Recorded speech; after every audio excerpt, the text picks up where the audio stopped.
Selamat pagi pemirsa, apa kabar Anda di hari ini? Senang sekali kami dapat kembali menjumpai Anda dalam Berita Papua pagi ini.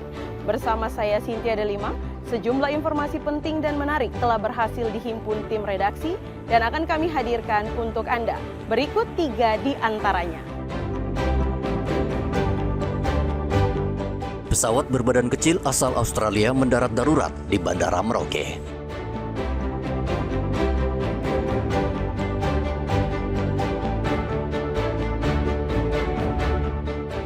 Tim investigasi Kemenkes selesai audit 4 rumah sakit. Simpulkan kondisi kritis rumah sakit sebabkan pasien ditolak.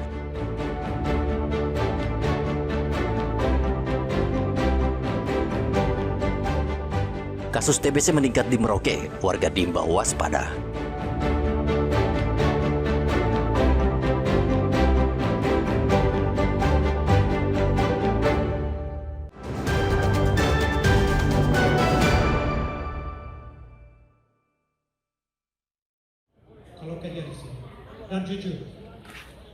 Puluhan warga asli Amungme dan Kamoro menggelar demo damai di kantor Bupati Mimika pada hari Kamis.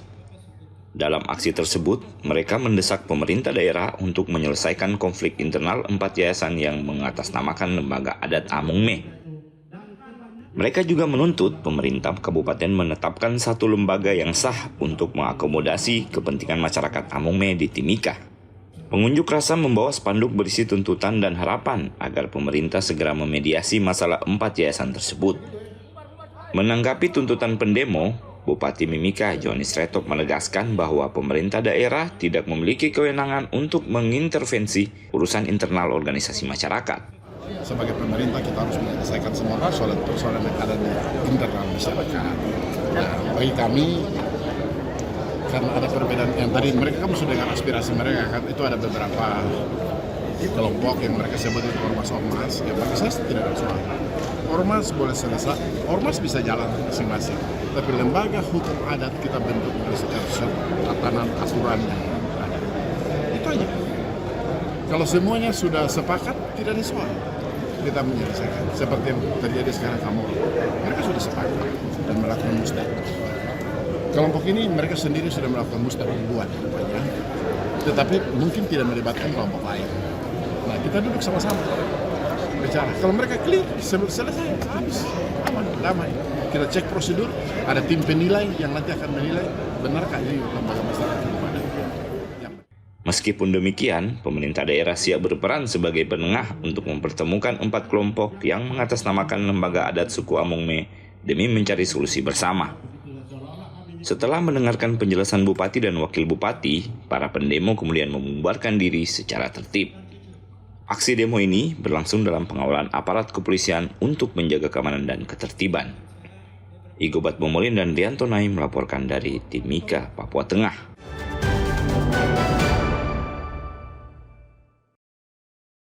Kematian pasien Irene Sokoi mendapat perhatian penuh dari kepolisian daerah Papua.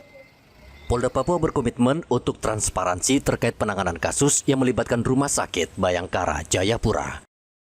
Kepala Bidang Humas Polda Papua, Kombes Cahyo Soekarnito mengatakan, tim Itjen Kemendagri yang ditugaskan Presiden sudah datang ke Rumah Sakit Bayangkara dan mengumpulkan informasi dan memetakan kronologi secara langsung. Pertemuan ini melibatkan tim Inspektorat Jenderal Kementerian Dalam Negeri serta perwakilan Majelis Rakyat Papua guna mendapatkan gambaran utuh terkait pelayanan di Rumah Sakit Bayangkara. Maksud dan dari kegiatan tersebut adalah untuk mendapatkan informasi langsung dari Karumkit Bayangkara, tim dari Inspektorat Jenderal Kemendagri dan MRP untuk mengetahui kronologis dan kegiatan-kegiatan yang dilaksanakan pada saat itu. Tentunya ini juga sebagai bentuk transparansi dan akuntabilitas dari Polda Papua dalam hal ini Rumah Sakit Bayangkara Jayapura. Investigasi ini merupakan tindak lanjut atas kasus meninggalnya Irene Sokoi bersama bayi yang dikandungnya pada 17 November 2025. Irene yang saat itu mengalami kontraksi tidak mendapat pelayanan dari 4 rumah sakit, termasuk RS Bayangkara. Arthur dan Riantonai melaporkan dari Kota Jayapura, Papua.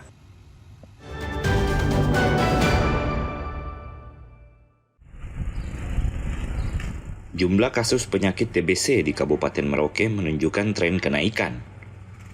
Saat ini, banyak pasien yang dirawat di RSUD Merauke karena penyakit menular ini. Sebagian menjalani rawat inap dan sebagian lagi rawat jalan. Menurut Kepala Bidang Pelayanan RSUD Merauke, Marine, bahwa hampir setiap hari ada pasien TBC baru yang datang ke rumah sakit dan mendapat perawatan intensif.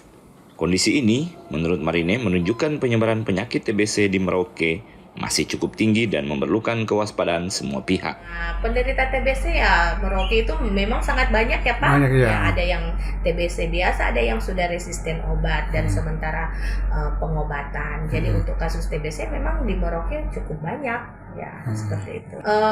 TBC ini tidak mengenal usia ya, apalagi untuk anak-anak sudah ada yang pasien-pasien TBC karena menyangkut daya tahan tubuh atau orang-orang yang dengan penurunan daya tahan tubuh, misalnya pada orang AIDS ya. Jadi memang itu oportunistik ya, infeksi penyerta untuk orang HIV/AIDS. Jadi tidak melihat umur ya.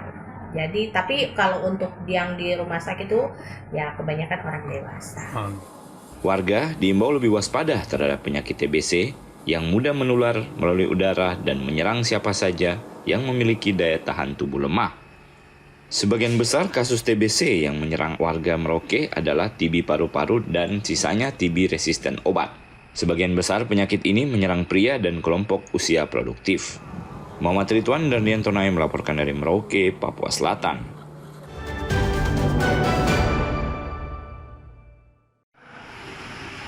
Persatuan Guru Republik Indonesia atau PGRI Merauke mendorong pemerintah daerah memberikan perhatian serius terkait masih adanya siswa SMP yang belum bisa membaca dan menulis.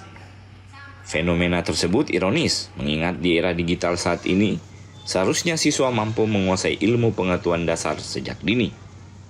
Menurut Ketua PGRI Merauke, Arnoldus Aston, masalah ini terjadi karena banyak faktor, antara lain watak dan kebiasaan belajar sejak awal pendidikan hingga pengaruh keluarga dan kondisi lingkungan. Memang di Kabupaten Merauke banyak siswa-siswi kami yang sampai hari ini di tingkat SMA SMK memang di kesulitannya, dilemanya itu dibaca tulis. Sehingga upaya PGRI mendorong supaya pemerintah menciptakan sebuah sistem untuk bagaimana para siswa ini mempunyai ruang untuk khusus mereka tahu baca dan juga bisa menulis dengan baik. Karena menurut hemat kami, baca dan hitung ini adalah jendela bagaimana mereka akan keluar dari ketertinggalan. Faktor kami belum punya data yang valid, tetapi memang kalau realitas di lapangan ini semacam dari tingkat dasar. Dari tingkat dasar ini baca tulisnya udah lemah. Dan itu terus berjalan sampai anak-anak ini memasuki usia SMA SMK, bahkan juga mungkin sekarang ini ada di perguruan tinggi. PGRI mencatat masalah ini tidak hanya terjadi di kawasan pedalaman, namun di wilayah perkotaan pun masih banyak siswa yang belum mampu membaca dan menulis. Ini menunjukkan ada masalah struktural dalam pendidikan dasar di Papua Selatan. Muhammad Ridwan dan Rian Tonai melaporkan dari Merauke, Papua Selatan.